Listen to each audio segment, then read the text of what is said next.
कृष्णाय कृष्ण चैतन्य नामने गौर तुषे नमः। हे कृष्ण करुणा सिंधु दीन बंधु जगतपते गोपेश गोपिका कांत राधा कांत नमोस्तुते। तप्त कांचन गौरांगी राधे वृंदावनेश्वरी वृषभानुसुते देवी प्रणमामि हरिप्रिये। तवैवास्मि ना जीवामि त्वया बिना विज्ञाय राधे त्वं नये मां चरणं। मैं श्री वैष्णव के चरणों में यथर्ग बंदन अभिवादन दंडवत प्रणाम करती हूँ।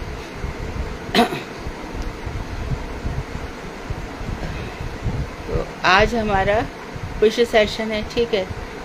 रस है, इन चारों में प्रेम तो है लेकिन उतना प्रेम नहीं है। अच्छा देखो, सख्य रस में मानो हमने सख्य रस ले लिया तो श्री कृष्ण से उतना ही खेल खेलेंगे जितना श्री कृष्ण खेल खेल रहे हैं तो उनको देखेंगे। या कभी श्री कृष्ण ने हमारी ओर गेंद फेंक दी, या श्री कृष्ण ने कबड्डी खेल ली हमारे साथ, या कि चलो भैया पेड़ छुएंगे एक दूसरे के साथ, ऐसा हमारा हो सकता है।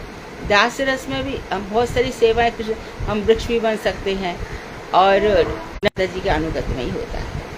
इसलिए हमारे जो गौड़ीय वैष्णव है विशेष रूप से वो राधा जी के कृपा मांगते रहे हैं। आप हमें कृपा की गोर कर दो, किस लिए मांग रहे हैं? क्योंकि वहाँ पे अनेक प्रकार की सेवाएं हैं जो हमें राधा जी उपलब्ध करा सकती हैं। ऐसे तो भगवान श्री कृष्ण ने अपना पूरे ही देखो ना, श्री कृष्ण के कई रूप है, परंतु सबसे ज्यादा कॉम्प्लिकेटेड है श्री कृष्ण राधा जी का। उनका जो है उस तक पहुंचना मुश्किल हो जाता है। तो अब जैसे शुभदेव गोस्वामी हैं, वो उनकी तो हालत ऐसी है कि राधा नाम लेते ही मूर्छित हो जाते हैं। षड मासे की मूर्छा भवेत, जैसी वो राधा जी नाम लेंगे, श्री शुभ 18 ये लिख दिए, वो भी उन तक पहुंच नहीं पाते हैं। सोचो जरा, वो है राधा जी जो सनत मुनि को नहीं मिल पाती हैं, जो शंकर जी गोपीश्वर महादेव बन करके लहंगा फरिया पहन करके बैठे, कैसे भी करके, है ना।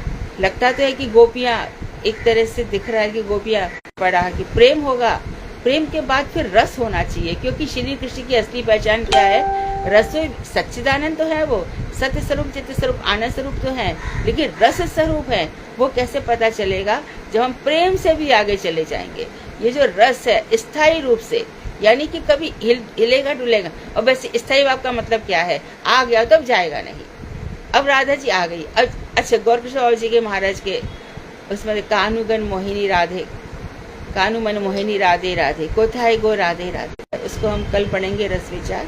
आज प्रश्न प्रारंभ करें।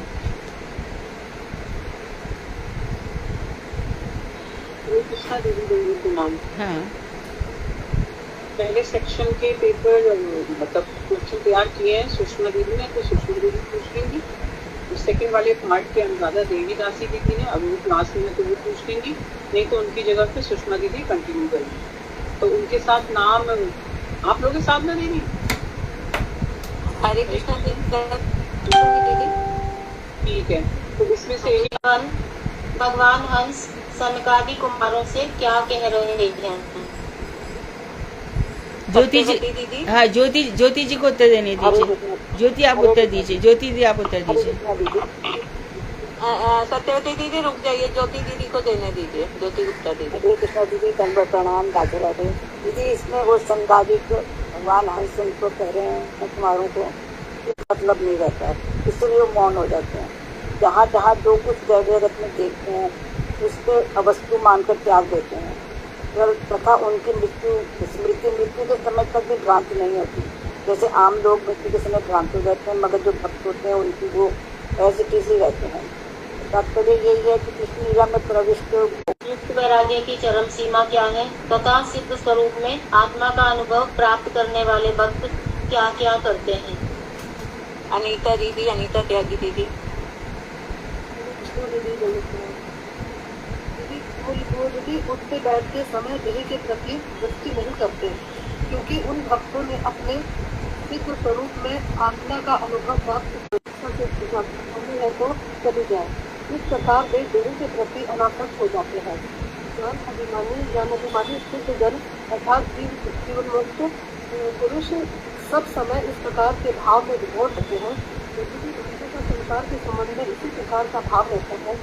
कृष्ण सेवा के संबंध में देह को सिद्धि के अनुकूल जानकर उसका आदर भक्ति युक्त वैराग्य दीदी जो सच्चा वैराग्य होता है दीदी, जो श्री कृष्ण से युक्त होता है दीदी, वो युक्त वैराग्य। हाँ दीदी, ये पहले सबसे पहले यही बोल रहा था दीदी। आप सभी लोग जोर से उत्तर दें, जोर से उत्तर दें, नहीं तो उत्तर सुनाई नहीं पड़ रहे हैं, उत्तर सुनाई नहीं पड़ रहे हैं। स्वरूप सिद्धि के पश्चात दिन का क्या होता है? अनुराधा दीदी। हरे कृष्णा शब्द धन्य प्रणाम। स्वरूप सिद्ध भक्ति समाधि योग में आरूढ़ होने पर इस प्रपंच में देह को पुण्य प्राप्त नहीं करता, अर्थात देह त्याग के पश्चात उपरांत श्री कृष्ण के ज्ञानी इस देह से झगड़ा करते हैं और पुनः यह देह प्राप्त न हो इसके लिए चेष्टा करते हैं, किंतु भक्तजन श्री कृष्ण के विरह में ऐसी देह से विशेष रूप से विरक्त होने पर भी दूसरी ओर श्री कृष्ण के दर्शन में देह की सार्थकता की भी उपलब्धि करते हैं। हरे कृष्ण। वस्तु सिद्धि किसे क्या? सामने है वस्तु सिद्धि, एकदम श्री जहाँ पे श्री कृष्ण ने जन्म लिया है, जिस ब्रह्मांड में, वहीं पर ही हम चले जाएंगे। ठीक है। भक्ति की उन्नति के क्रम का वर्णन कीजिए। प्रश्न 6। आशा दीदी, आशा सोनी दीदी। हरे कृष्ण, दंडवत प्रणाम दीदी। भक्ति के क्रम में है। ठीक है। प्रश्न 7। श्रीमद् भागवतम के चतुर्थ स्कंद के 26 से 29 अध्यायों में श्री नारद जी ने प्राचीन बरही को किसकी कथा सुनाई? इंदुलेखा दीदी, इंदुलेखा दीदी। हरे कृष्णा दीदी, आपने हाथ रेज किया हुआ है, अनम्यूट हो जाइए। इंदुलेखा दीदी। ठीक है। प्रश्न 8। हमारी सबसे प्रमुख आचार्य कौन है? शैला खंडेलवाल दीदी।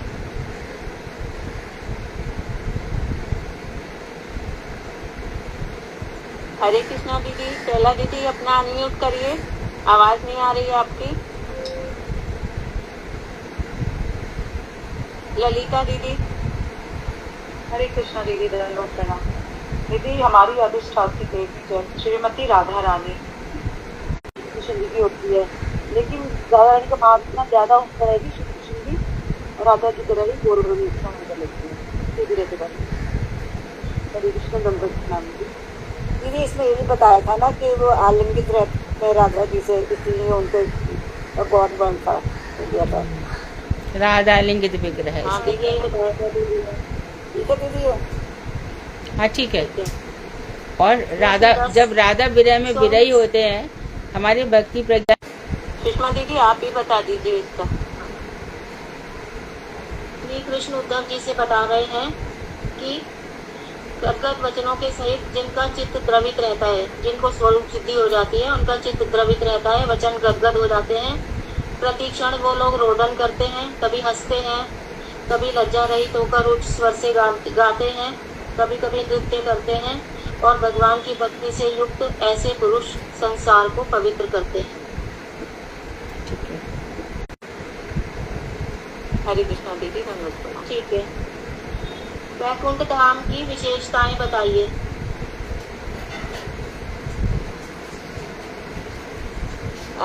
सुधा दीदी। हरे कृष्णा दीदी, दंडवत प्रणाम। वैकुंठ अर्थात जहाँ किसी प्रकार की भी कुंठा नहीं है। इस लोक में रज तम कोई गुण नहीं रहता है। वैकुंठ के पश्चात भगवान ने ब्रह्मा जी को कौन सा लोक दिखाया? उस लोक की विशेषताएं बताइए। अर्चना दीदी, अर्चना नाम से है एक दीदी। बता रही दीदी हूँ बताइए। जी दीदी, इसका है कि उस लोक में रजोगुण तमोगुण और इन दोनों से मिश्रित तत्व नहीं है, वहाँ काल का प्रभाव नहीं पड़ता। नहीं दीदी, ऐसा हो गया। हाँ नहीं, अच्छा ना, अच्छा माफ करिए। ये है श्री अर्थात चित्त शक्ति जहाँ अपनी अनेक विभूतियों की सहायता से रूपवती होकर उरु गाय यानी उत्तम श्लोकों द्वारा कीर्तित भगवान की चरण सेवा करती है। मदन गुड्डी जोशी दीदी हैं, गुड्डी जोशी दीदी।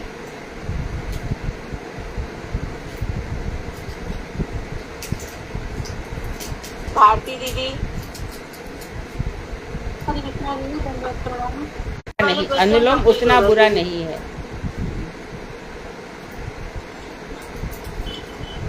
ये वाले क्वेश्चंस हो गए दीदी। ठीक है। अनुराधा दासी दीदी हैं क्या उसमें? अनुराधा दासी दीदी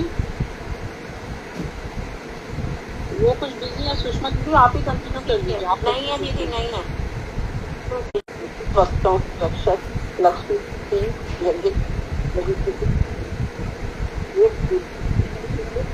नेट ही चल रहा आपका।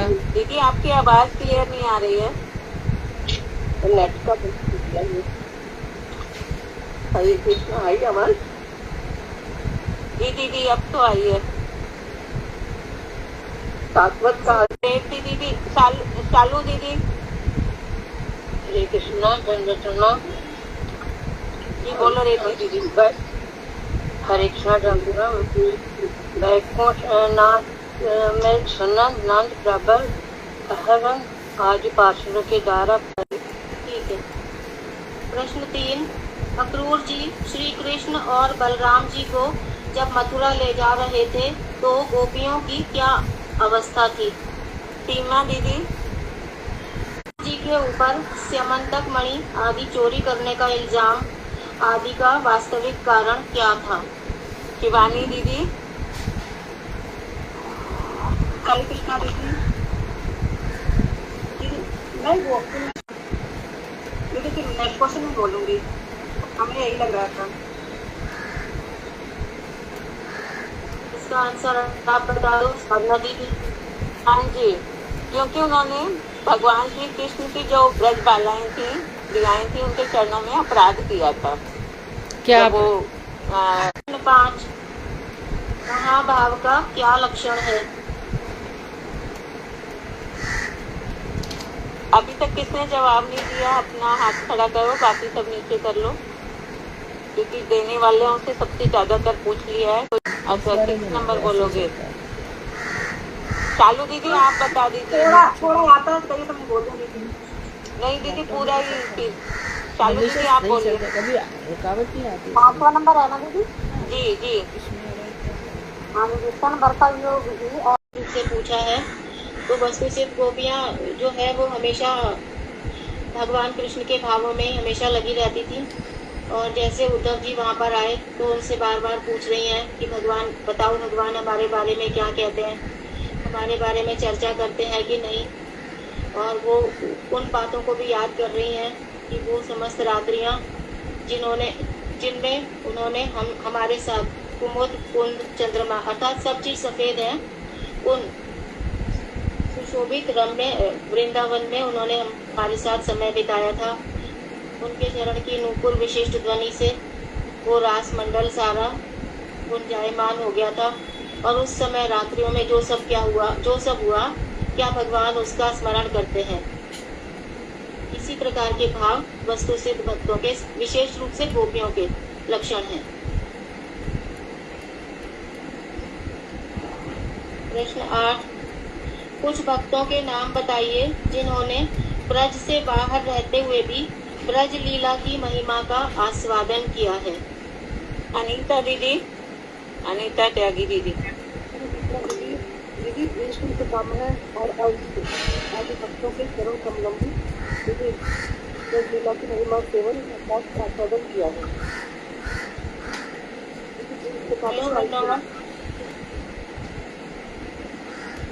श्री भीष्म जी प्राण त्याग करते समय भगवान श्री कृष्ण की स्तुति में क्या कह रहे हैं?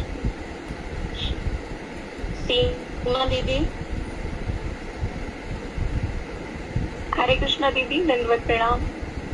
श्री भीष्म प्राण त्यागते हुए कह रहे हैं, भगवान की स्तुति करते हुए कह रहे हैं, अहो मैं श्री कृष्ण त्रिभुवन कामनीय अभिलाषित तमाल वर्ण रूप देख रहा हूँ।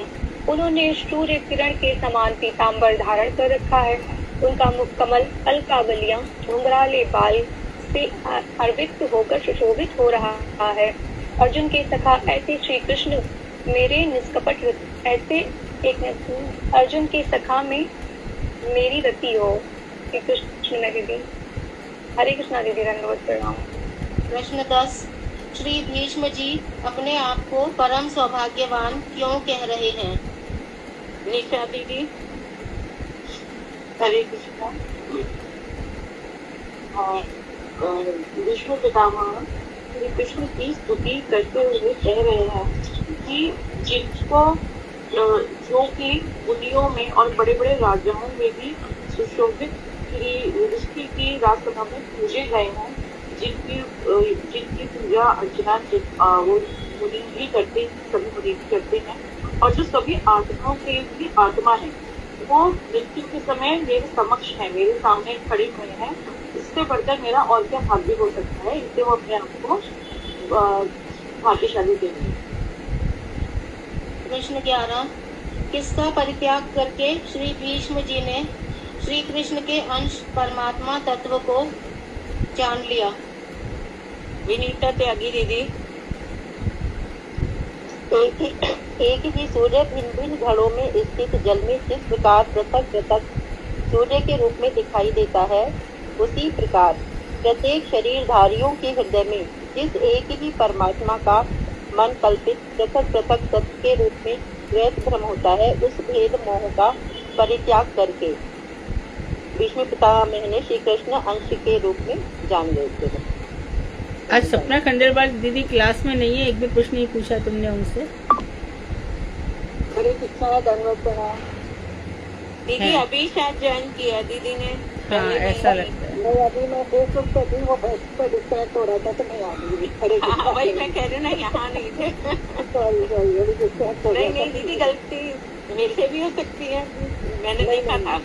नहीं लगी। हरे कृष्णा। क्योंकि उनका ये कहना है कि एक भी क्वेश्चन ऐसा नहीं है जिसका, और कभी भी ऐसा नहीं है कि मैं उत्तर तैयार नहीं करती हूँ। वो बार बार ऐसा कहती हैं कि मैं हर प्रश्न का उत्तर तैयार करती हूँ। तो उनका उत्साह है, हमें उनके उत्साह को अप्रिशिएट करना चाहिए। प्रश्न 12। कौरव स्त्रियां एक दूसरे से क्या कह रही हैं? सत्यवती दीदी। हरे कृष्णा। कौरव स्त्रियां परस्पर में एक दूसरे से कह रही हैं, अहो यदि कल निश्चित ही यथेष्ट प्रशंसनीय है, मधुवन अर्थात मध्या मंडल ही परम पूर्णतम है, क्योंकि वे पुरुष देश के श्रीपति श्री कृष्ण स्वयं जन्म लेकर तथा भ्रमर विहार आदि करते हुए वहाँ नित्य विचरण कर रही है। हरे कृष्ण। प्रश्न 13। द्वारका की महिषियों ने ऐसा क्या शुभ कर्म किया जिससे उन्हें श्री कृष्ण का अधरामृत पान का अधिकार प्राप्त हुआ? बिमला बेरीवाल दीदी। हरे कृष्णा दीदी। श्री कृष्ण विवाहित स्त्रियों से निश्चय व्रत, स्नान, होम इत्यादि शुद्ध कर्मों के द्वारा श्री कृष्ण का अर्चन किया होगा, क्योंकि जिनका अधरामृत पान कर वह स्त्रियां बार बार मोहित हो जाती है, उसी अधरामृत को पान करने का अधिकार उन्हें भी प्राप्त हुआ है, इसलिए मोहिया। प्रश्न 14। किस प्रकार द्वारका की प्रजा सनाथ होकर आनंद का अनुभव कर रहे हैं? दीदी प्रश्न का उत्तर वो दे दें जिन्होंने एक भी नहीं दिया। अपने आप ही कोशिश की गई है सबका नाम लेने के लिए, अगर कोई रह गया है तो प्लीज अपने आप आगे आए। शालू ने दिया उत्तर? जी दीदी सबने दे दिया दीदी, कोई ऐसा बचा नहीं है। कितना रेवती दीदी दे दीजिए। हरे कृष्णा। देवताओं के लिए भी जन के दर्शन दुर्लभ है, ऐसे कृष्ण के प्रेम पूर्वक सिमत हास्य तथा सिन्नक कटाक्षमय सर्व सौभाग्यपूर्ण रूप का हम लोग दर्शन कर रहे हैं, अतः हम लोग सनात होकर आनंद का अनुभव कर रहे हैं। ये द्वारका की प्रजा कहती थी। हरे कृष्णा दीदी, दंडवत प्रणाम। सारे क्वेश्चन हो गए हैं दीदी, कंप्लीट हो गए हैं दोनों से। अभी 350 हो रहा है ना?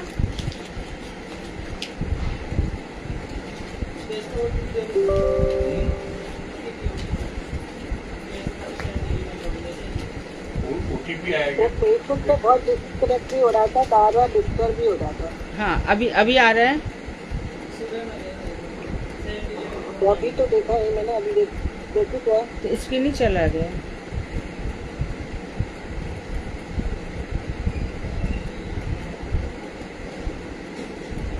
हरे कृष्णा।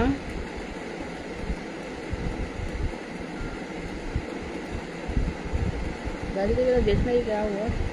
हरे कृष्णा दीदी, दंडवत प्रणाम। आप दिख रहे हो, आप दिख भी रहे हो और आपकी आवाज भी सुनाई दे रही है। अच्छा, ऑडियो वीडियो दोनों चल रहे हैं आपके। ठीक है, तो आप भागवती शुरू करवा दो। जी दीदी, आशा दीदी करेंगे दीदी। 29वां अध्याय इनका संपूर्ण नहीं हुआ था शुक्रवार को, आज उसको समापन करेंगे। आशा दीदी आप शुरू करिए प्लीज। हरे कृष्णा दीदी।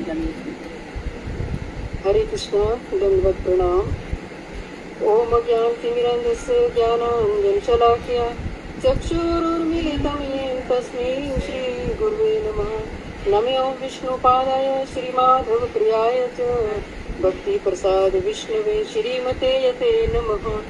सौम्य गुणचरित्राय गौरवाणी प्रचारिणे भागवत कथा स्वाददायिने गुरुवे नमः।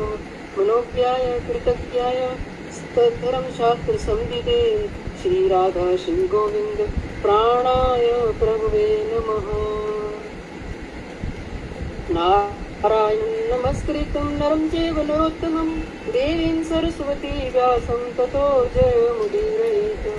भगवान के दिन प्रकाश विग्रह संबंध ज्ञान प्रदाता परिव्राजक आचार्य त्रिदंडी स्वामी ओम विष्णुपाद अष्टोत्तर श्री भक्ति प्रसाद विष्णु गोस्वामी गुरुदेव महाराज जी के अभय चरणारविंद में अनंत अनंत दंडवत प्रणाम ज्ञापन करती हूँ तथा हेतु की भक्ति की वांछा करती हूँ। परम गुरुदेव जययुक्त हूँ, परमेष्ठी गुरुदेव जययुक्त हूँ और समस्त रूपानुवर वैष्णोजन जययुक्त हूँ।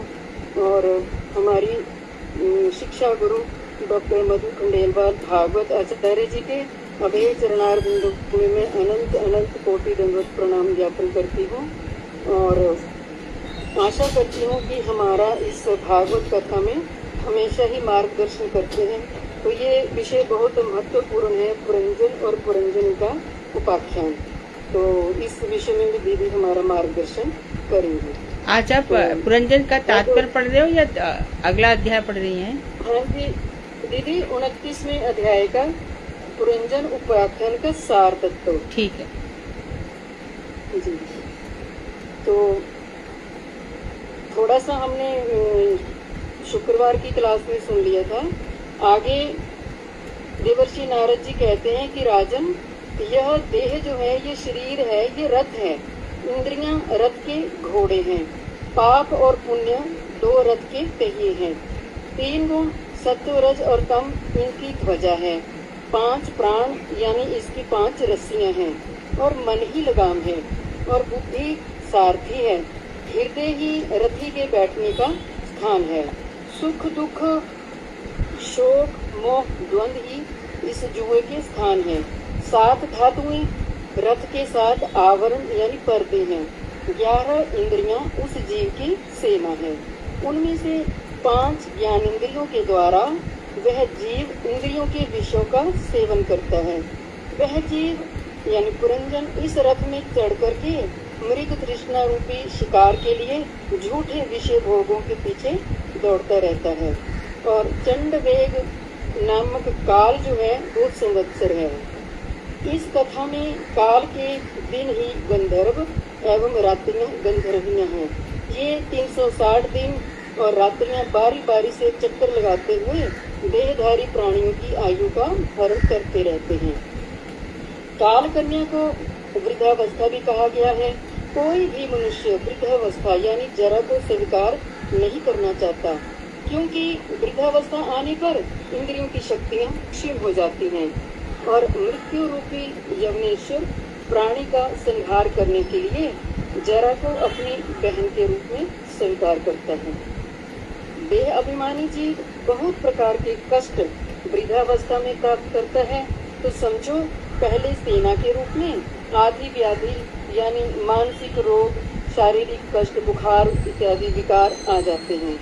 तो जीव भूख प्यास और इंद्रिय धर्म काम आदि मनोधर्म को भी अपने जीवात्म स्वरूप में आरोपित करते हुए शरीर में मैं और मेरा, जिसे हम अविद्या कहते हैं, तो विषय सुखों की चिंता करते हुए 100 वर्षों तक इसी शरीर में पड़ा रहता है।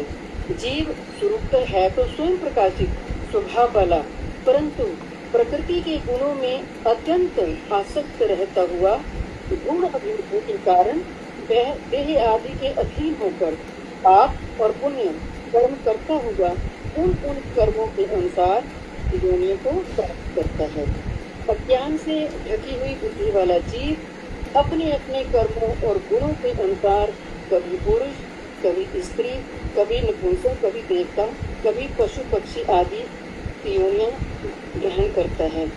यद्यपि उन दुखों से छुटकारा पाने का उपाय शास्त्रों में तो बताया गया है, पर फिर भी बद्ध जीव को छुटकारा नहीं मिलता। इसका कारण है कि दुख से छुटकारा दिलाने वाले हमारे अविद्याजनक कर्म यानी कर्मों की आसक्ति के कारण ही जीव निष्काम कर्म नहीं कर पाता। अज्ञान के कारण किए हुए कर्म ही जीवात्मा की जन्म मरण आदि दुखों से परिपूर्ण संसार की गति होती है।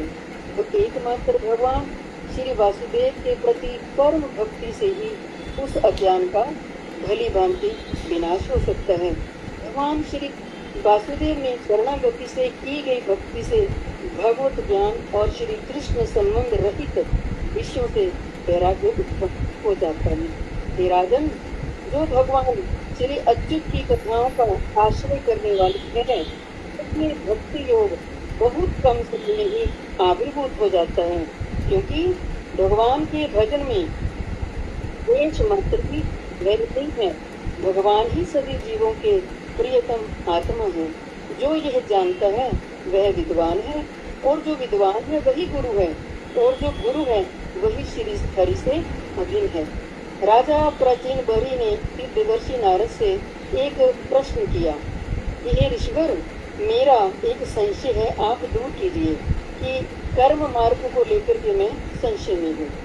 वो संशय ये है कि जीव इस लोक में जिस देह के द्वारा कर्म तो करते हैं, वह देह तो इस लोक में ही त्याग देते हैं और कर्म अनुसार स्वर्ग या नरक में अन्य शरीरों के द्वारा कर्म फल का भोग करते हैं, ऐसा सुना जाता है। किंतु यह किस प्रकार संभव है? तो देवर्षि नारद जी ने राजा के संशय का छेदन करते हुए कहा कि जीव स्थूल देह के द्वारा तो समस्त कर्म करता है, वासना में लिंग देह यानी सूक्ष्म शरीर उसे कहते हैं मन बुद्धि चित्त अहंकार, उसका मूल कारण है। वह सूक्ष्म शरीर ही स्वर्ग नरक आदि में फल भोग करता है। मैं ब्राह्मण हूँ, मैं क्षत्रिय हूँ, इस प्रकार के अभिमान से जीव कर्म करते हुए यह सोचता है कि यह कर्म मेरा हित करने वाला है। ऐसा सोचकर वो जो भी कर्म करता है वह सब कर्म विनाश होने पर भी ईश्वर के द्वारा उनका फल को जीव को कराया जाता है। इसलिए कर्म अभिमान द्वारा ही जीव का पुनर्जन्म होता है। हे राजन, बहुत जन्म के संस्कारों से युक्त मन सभी जीवों के साथ ही होता है। मन से ही समस्त विषयों का स्मरण एवं विस्मरण होता है। जब तक बुद्धि, मन, इंद्रियां यानी इंद्रियों के विषय जो 5 तन्मात्राएं हैं, रूप रस गंध और गुणों का जो स्वरूप है वो सूक्ष्म शरीर यानी लिंग देह रहता है, तब तक जीव का स्थूल देह से मैं और मेरा का भाव रूप संबंध दूर नहीं होता। 5 तन्मात्राएं और 11 इंद्रियां इन 16 तत्वों के रूप में विकसित त्रिगुणात्मक सूक्ष्म शरीर जब चेतना युक्त होता है तब उसे जीव कहते हैं। फिर से बोलिए, ये जो तन्मात्रा वाली बात आप कह रही है ना, सूक्ष्म तन्मात्राएं, 5 तन्मात्राएं और 11 इंद्रियां इन 16 तत्वों के रूप में विकसित त्रिगुणात्मक लिंग देह यानी सूक्ष्म शरीर जब चेतना युक्त होता है तब उसे जीव कहते हैं। त्रिगुणात्मक लिंग देह, इसका क्या मतलब है जी? त्रिगुणात्मक लिंग देह सत्वगुण, रजोगुण और तमोगुण, ये हाँ। तीनों गुण। और लिंग देह से अर्थ हो गया सूक्ष्म शरीर, है ना। सूक्ष्म शरीर। हाँ। तो इस तरह से जो एक मिनट है, तो 11 इंद्रियां हैं और 5 तन्मात्राएं हैं, शब्द, रूप, रस, गंध, स्पर्श।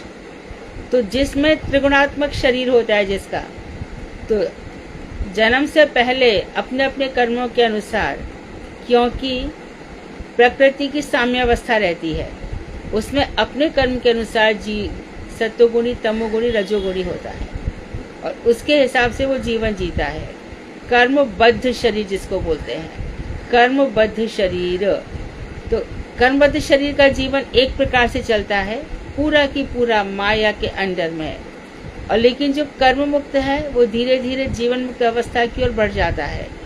जीवन मुक्त अर्थात जीवन मुक्त, जीवन में क्या क्या चीजें होती हैं, परिवार होता है, धन संपत्ति होती है, घर इत्यादि होते हैं, इन सब से वो मुक्त रहता है, उसको जीवन मुक्त कहते हैं। कहीं उसकी आसक्ति नहीं है, किधर भी उसको कोई प्रश्न ही नहीं है कि कहाँ मेरे अकाउंट्स पड़े हैं, कहाँ मेरे धन का, ये कुछ भी उसको कुछ मतलब नहीं होता है। तो बहुत से लोग 60 वर्ष के बाद ये निश्चित समझ लेते हैं कि अब तो मृत्यु निश्चित है, अब तो जाना ही है, तो धीरे धीरे अपने मन को वहां से हटा लेते हैं। जो नहीं हटा पाते हैं उनकी बड़ी दुर्दशा भी होती है। कभी कभी इंसान डिप्रेशन, फ्रस्ट्रेटेड हो जाता है, भूल जाता है चीज़ों को, बहुत कुछ ऐसा जीवन में हो जाता है। फिर आधा समय डॉक्टर्स के वहीं, तो समझदारी इसी में है कि जिन चीज़ों को छोड़ के जाना है उन चीज़ों को पहले से तैयार रहना चाहिए और हमें भजन कर लेना चाहिए। यही पुरंजन उपाख्यान का तात्पर्य है। जो इस तरह से जीवन मुक्त है ना, मृत्यु के बाद भी वो मुक्त ही रहेगा। भगवान की माया भी उस व्यक्ति को बांध नहीं सकती, जो हमेशा 24 घंटे सिर पर सवार रहती है ना, बिल्कुल माया का इतना बड़ा जाल फैला हुआ है। भगवान के भक्तों पर इसकी बिल्कुल भी दाल नहीं गलती। तो इस चीज को हमें समझना चाहिए। हम भगवान कृष्ण की ऐसी भक्ति करते हैं, माया देवी तो हमारे ऊपर शासन नहीं कर सकती। ये बहुत रूपों में आएगी, कितने ही प्रकार के रूपों में आएगी। कभी हमारा लॉस करवा देगी, हाँ, हानि, लाभ, जीवन, मरण, यश, अपयश, बुद्धिहात। और जब हम कह देंगे, या फिर इतने घबरा जाते हम ज्योतिषियों के पास जाते हैं, ज्योतिषी कहेंगे देखिए आपने काम तो बहुत किए पर जिस स्थान पर आपको होना चाहिए उस स्थान पर नहीं थे, आपको सम्मान तो बहुत मिलना चाहिए था, नहीं मिला। ऐसी ऐसी बातें कहेंगे। हाँ, ऐसा तो जरूर हुआ मेरे साथ, ऐसा तो होता ही है। तो बस क्यों, ये सब माया का खेल है। ज्योतिषियों के पास जाना सबसे बड़ा प्रपंच है। तो जो कुछ भी होगा, जितना अधिक, देखो ध्यान दो, यहाँ पे एक बात और मैं कहना चाहूंगी कि जितना नाम जपोगे माया छूट जाएगी। हमारे प्रभुपाद जी ने 100 करोड़ नाम जपे और उसके बाद फिर प्रचार के लिए निकले, है ना।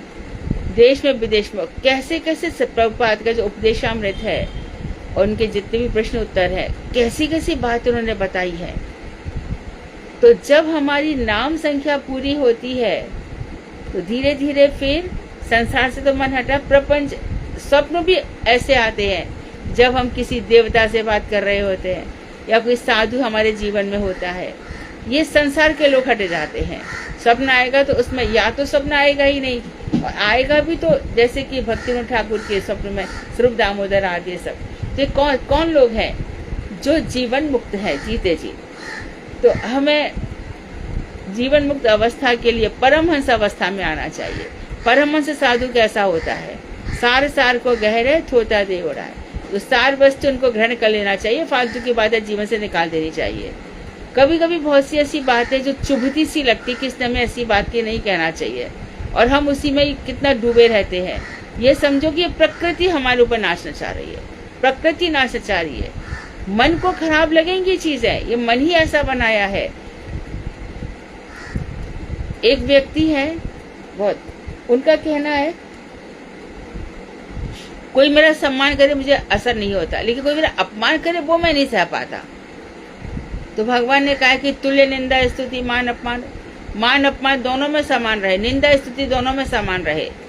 तो जो संसार के लोग हैं वो थोड़ी आपको जज करेंगे कि आपकी भक्ति कैसी है, आपके ऊपर श्री कृष्ण की या गुरु जी की कितनी कृपा है। संसार के ज्योतिषी आपको कभी नहीं समझेंगे, इस बात का ध्यान रख लेना। जब भी आप ये सोचोगे कि संसार के लोग मुझे जज नहीं करेंगे, उस समय बहुत ऊपर उठ जाओगे। मेरा जीवन श्री कृष्ण के लिए है, वो जैसा चाहेंगे वैसा ही होगा। इस तरह से हमें ध्यान रख करके बिल्कुल जीते जी एकदम मुक्त अवस्था में रहना चाहिए, बहुत अच्छा जीवन हो जाएगा। हाँ, आगे। देवर्षि नारद जी ने एक रूपक के द्वारा राजा प्राचीन बर्ही को बहुत सुंदर उपदेश भी दिया, रूपक के द्वारा समझाने की कोशिश करी। देवर्षि नारद ने कहा कि हे राजन, मैं आपको वेदों में गूढ़ एक और बात बतला रहा हूँ, आप ध्यान से सुनो। एक बार फूलों के बाग में हरिणी में आसक्त होकर एक हिरण उसके साथ विहार करता हुआ आनंद मगन होकर घूम रहा था। वह नरम नरम दुर्वा को खा भी रहा था और वह हिरण भ्रमरों की मधुर मधुर गुंजार भी सुन रहा था। लेकिन अचानक ही उसने अपने सामने एक शिकारी को देखा तथा उसकी तरफ यानी शिकारी की तरफ हिरण ने ध्यान नहीं दिया। तो देवर्षि नारद कहने लगे, राजन, उस हिरण की मरणासन दशा पर विचार तो करो कि शिकारी कभी भी हिरण को बाण मार सकता है, उसे मृत्यु दे सकता था। लेकिन राजन, जो सुख दुख रूपी पुष्पों को समान समझने वाली स्त्रियां घर के काम्य कर्मों से उत्पन्न तुच्छ भोजन और काम सुख को ही इंद्रियों से निरंतर ढूंढती रहती हैं, जो सब समय पुरुष स्त्रियों में ही चित्त को लगा करके रखते हैं, जिनके कान स्त्री पुत्र आदि रूप भ्रमरों के जनकार के समान मुग्ध हो रहे हैं, और हिरण के सामने शिकारी काल जिनकी आयु का दिन रात हरण कर रहा है, तथा शिकारी के समान काल भी चुपके से पीछे से बाण चलाकर हृदय को बींधना चाहता है। यानी जो सब कुछ देखकर भी अनदेखा करे, गृहस्थी के सुखों को भोगे, जो रमे हुए हैं, उस मृग के समान मरणोन्मुख तुम आत्मा के विषय में कुछ तो विचार करो। राजन, तुम अपनी आत्मा को मृग जैसी चेष्टा के विषय में विचार करके आत्मा में मन को स्थापित करो और कानों को कर्म कांड की फल श्रुतियों के प्रति आसक्ति को छोड़ दो। तो यहाँ ये बताया जा रहा है कि जब किसी शिकारी हिरण को मारता है ना, तो संगीत छोड़ देता है, और हिरण संगीत के सुनने में इतना व्यस्त हो जाता है कि उसको पता ही नहीं चलता कि बाहर शिकारी जो पीछे खड़ा है या सामने खड़ा है वो मुझे मारने को तैयार है। इसी प्रकार से जो जीव है उसकी स्थिति हिरण के समान है। काल उसके सिर पे मंडरा रहा है, किसी भी समय आ सकता है, लेकिन वो घर के कामों में इतना उलझा हुआ है, संसार के प्रपंच में इतना पड़ा हुआ है कि कब किस वक्त काल आ जाएगा इसकी सुध नहीं है। तो ऐसे में कब काल आ जाएगा और मार डालेगा पता ही नहीं चलेगा। तो यहाँ पर बताया जा रहा है, नारद जी कह विचार तो करो कि तुम्हारी क्या स्थिति होगी, पिछले इतनी बार तुम मर कर आए हो। ये संसार में 84 लाख योनि कोई नहीं है, हम सभी भटक रहे हैं, हम सभी भटक रहे हैं, हम ही है इसमें हजारों हजारों लाखों रूपों में।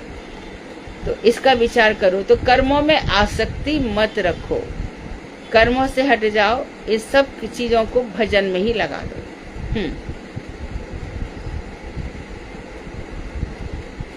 राजन, तुम अपनी आत्मा को मृग जैसी चेष्टा के विषय में विचार करके आत्मा में मन को स्थापित करो और कानों को कर्म कांड की फल श्रुतियों के प्रति आसक्ति को छोड़ दो। तुम उस गृहस्थाश्रम का परित्याग करके शुद्ध जीवों के एकमात्र आश्रय श्री हरि से प्रीति स्थापित करो और संसार के विषयों से विरक्त हो जाओ। तो इस सूक्ष्म शरीर के द्वारा ही देही जीव भिन्न भिन्न स्थूल देहों को ग्रहण करता है और परित्याग भी करता है। इसी के द्वारा हर्ष, शोक, दुख, भय, सुख आदि का अनुभव करता है। कारण कि विषय वासना से ही कर्मों की उत्पत्ति होती है और विषयों का मन के द्वारा चिंतन करते हुए जीव बार बार कर्म करते रहते हैं और इन कर्मों से ही जीव को बंधन होता है और मन ही जीवों के जन्म और मरण रूप संसार की प्राप्ति का कारण है।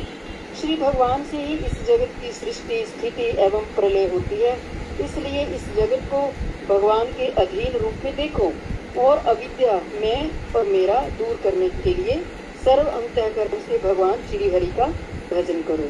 देवर्षि नारद ने राजा प्राचीन बरी को जीव और ईश्वर के स्वरूप का उपदेश दिया तथा उनसे विदाई लेकर के सिद्धलोक को चले गए। राजा भी कपिल मुनि के आश्रम में भगवान के चरण कमलों का भजन करते हुए भगवत स्वरूप को प्राप्त किया।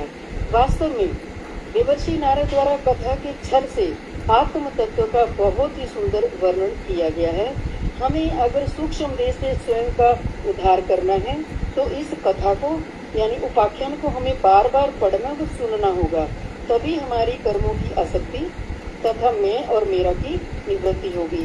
यदि जीव श्री कृष्ण में भक्ति जीवों पर दया और आत्म तत्व ज्ञान की उपलब्धि हो जाती है तो वह संसार से मुक्त होकर नित्य सेवा का अधिकार योग्यता प्राप्त कर लेता है।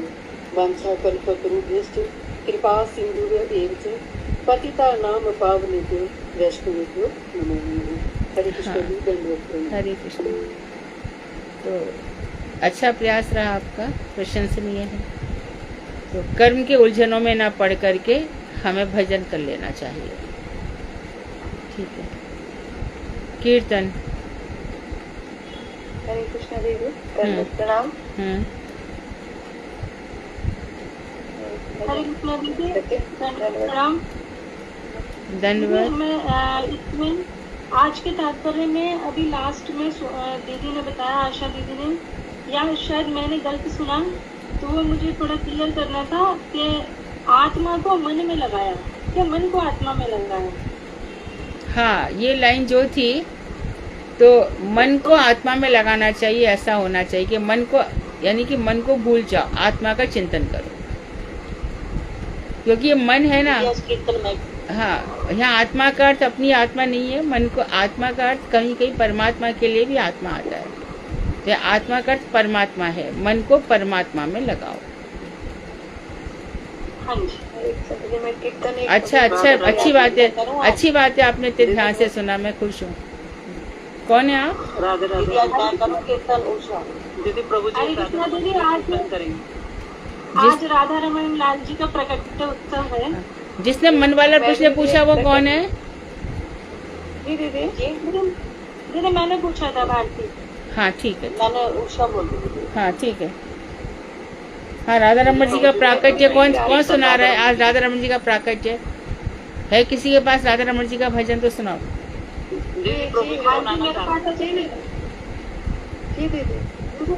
कौन सुनाएगा बताइए, बहुत सारे लोग हैं। दोनों सुना दो, राधा रमन जी का, राधा रमन जी का दोनों सुना दो।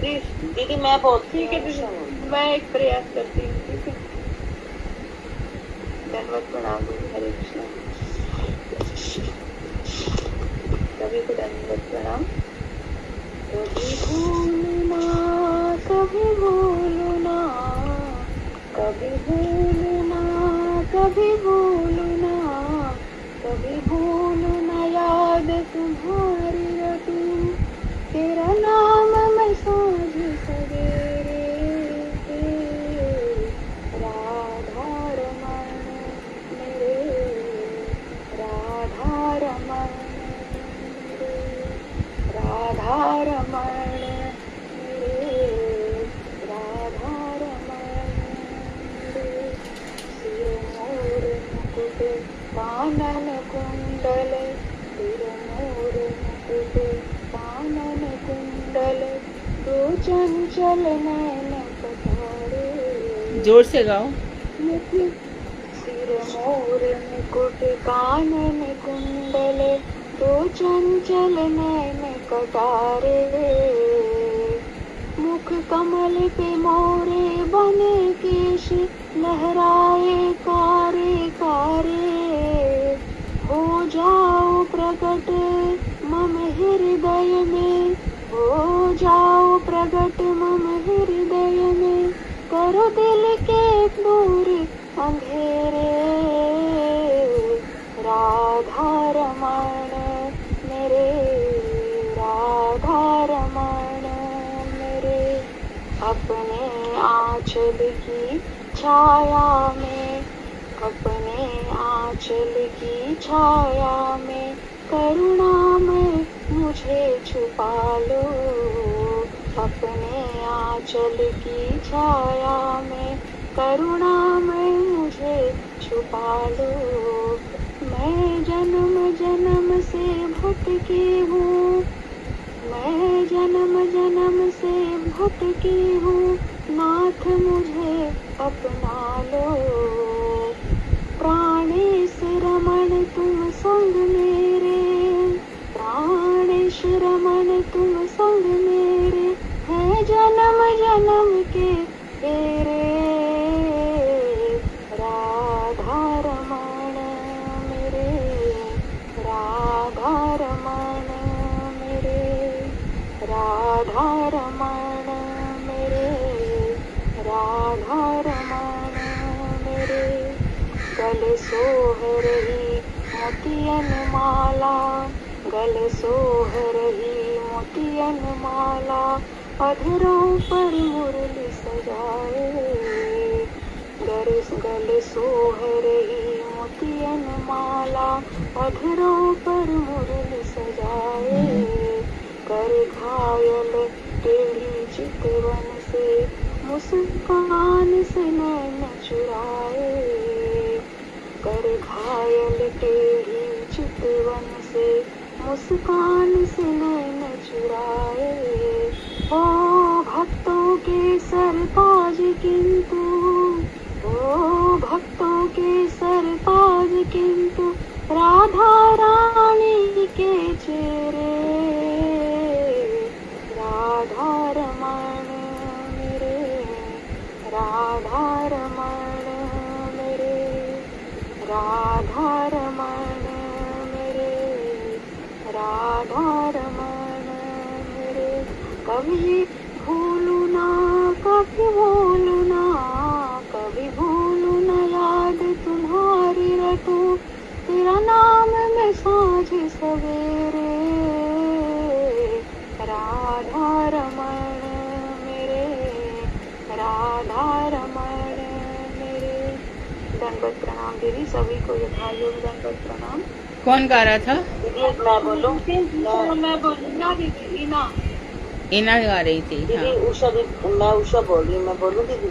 अब राधा रमन जी का गाने, उषा जी अब राधा रमन जी का गा रही हो? हाँ जी, राधा रमन जी।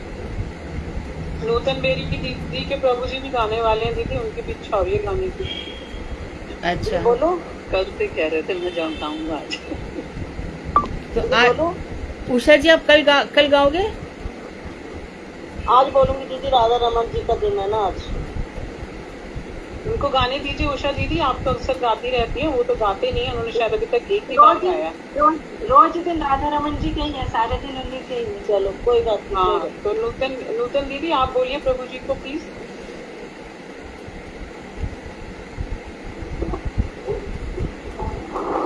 हरे कृष्णा। हरे कृष्णा प्रभु जी। दंडवत दीदी, दंडवत प्रणाम। राधा रमण मेरी कुटी में पधारो रे, राधा रमण मेरी कुटी में पधारो रे, कुटी में पधारो मेरे हृदय में विराजो रे, कुटी में पधारो मेरे हृदय में विराजो रे। राधा रमण मेरी कुटी में पधारो रे, राधा रमन मेरी कुटी में पधारो रे।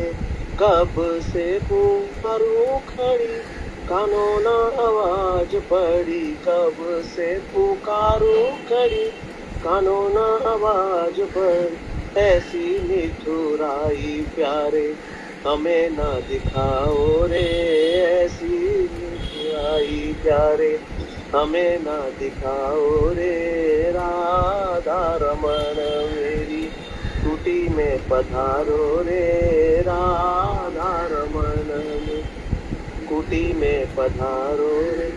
दूध को अधरोटा लाऊं, माखन घने लाऊं, दूध को अधरोटा लाऊं, माखन घने रोपा।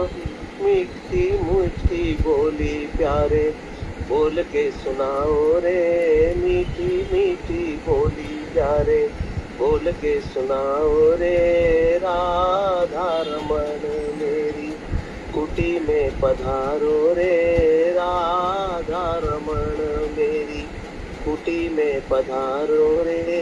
काली कमरिया ओढ़े गौवन के पीछे डोले, काली कमरिया ओढ़े गौवन के पीछे डोले, मोर बन के नाच प्यारे हमें भी दिखाओ रे, मोर बन के नाच प्यारे हमें भी दिखाओ रे राधा रमन मेरी कुटी में पधारो रे राधा रमन मेरी कुटी में पधारो रे। कोयल सी बोली बोले बन बन में फिरती डोले, कोयल सी बोली बोले बन बन में फिरती डोले, मुरली की ध्यान प्यारे हमें भी सुनाओ रे, मुरली की तान प्यारे हमें भी सुनाओ रे राधा रमन मेरी कुटी में पधारो रे राधा रमन मेरी कुटी में पधारो रे। गोपाल भट्ट के प्राण प्यारे मेरे नैनों के तारे, गोपाल भट्ट के प्राण प्यारे मेरे नैनों के तारे, ब्रज के रखवारे प्यारे हमें विसारो रे, ब्रज के रखवारे प्यारे हमें ना विसारो रे राधा रमन कुटी में पधारो रे राधा रमन जय राधा रमन जय राधा रमन, राधा रमन जय राधा रमन, जय गुरुदेवा जय गुरुदेवा, गुरुदेवा जय गुरुदेवा। हरे कृष्णा।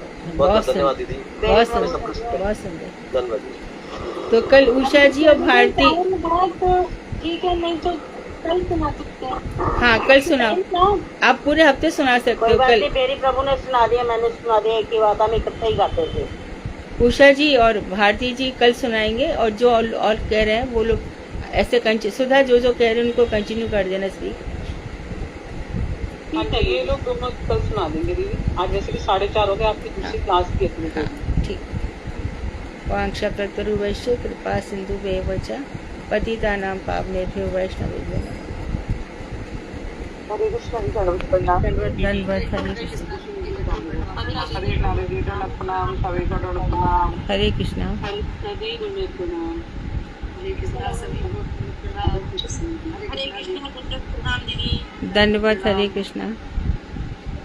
हरे कृष्ण दीदी, दंडवत प्रणाम दीदी।